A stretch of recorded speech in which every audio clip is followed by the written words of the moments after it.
بسم اللہ الرحمن الرحیم۔ 21 رمضان المبارک خلیفۃ الرسول امیر المومنین قاتل المشرکین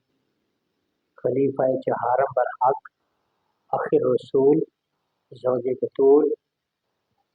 حضرت سیدنا علی المرتضیٰ شیر خدا رضی اللہ تعالی عنہ کا یوم شہادت ہے۔ حضرت علی پاک رضی اللہ تعالیٰ عنہ کے بے حساب مناقب، فضائل، محاسن ہیں۔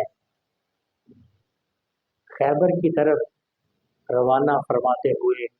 رسول خدا صلی اللہ علیہ وسلم نے ایک روز قبل ارشاد فرمایا تھا، میں کل جھنڈا اس کو دوں گا جسے اللہ فتح نصیب فرمائے گا۔ اللہ اور اللہ کے رسول سے وہ محبت کرتا ہوگا اور اللہ رسول ان سے محبت کرتے ہوں گے۔ تو جب صبح ہوئی، حضور علیہ وسلم نے حضرت علی رضی اللہ تعالیٰ عنہ کو جھنڈا بھی عطا فرمایا اور دعائیں بھی عطا فرمائی۔ حضرت سیدنا علی المرتضیٰ رضی اللہ عنہ کے دائیں کندھے کے پاس حضرت جبریل علیہ السلام تشریف آئے اور بائیں کندھے کے پاس حضرت جناب میکائیل علیہ السلام تشریف فرما ہوئے، اور حضرت علی رضی اللہ تعالی عنہ نے فتح خیبر فرمایا اور اپنے بائیں ہاتھ کے ساتھ اس دروازے کو اکھیڑ کے آپ نے نیچے نہیں رکھا، بلکہ ہاتھ میں پکڑ کر اپنی جرت و بہادری جو اللہ کی طرف سے آپ کو حاصل ہوئی، آپ نے اس کا مظاہرہ فرمایا، اور اپنے دائیں ہاتھ کے ساتھ آپ اپنے جسم پر دشمنوں کے، کفار کے وہ وار بھی روکتے تھے، حملے بھی روکتے تھے، اور اپنی تلوار سے کاٹ بھی کرتے تھے، اور اپنے سواری کی لگام بھی آپ جانتے ہیں۔ یہ آپ کی شان اور آپ کی عزت اور آپ کا مقام ہے۔ جو مرحب کو آپ نے قتل کیا اور اس کو نیست و نابود کیا، اور آپ نے فرمایا سمتنی امی حیدرہ،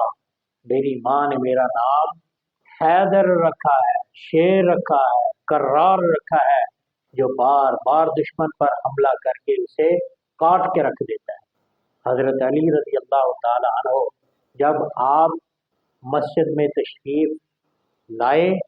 تو ایک دشمن نے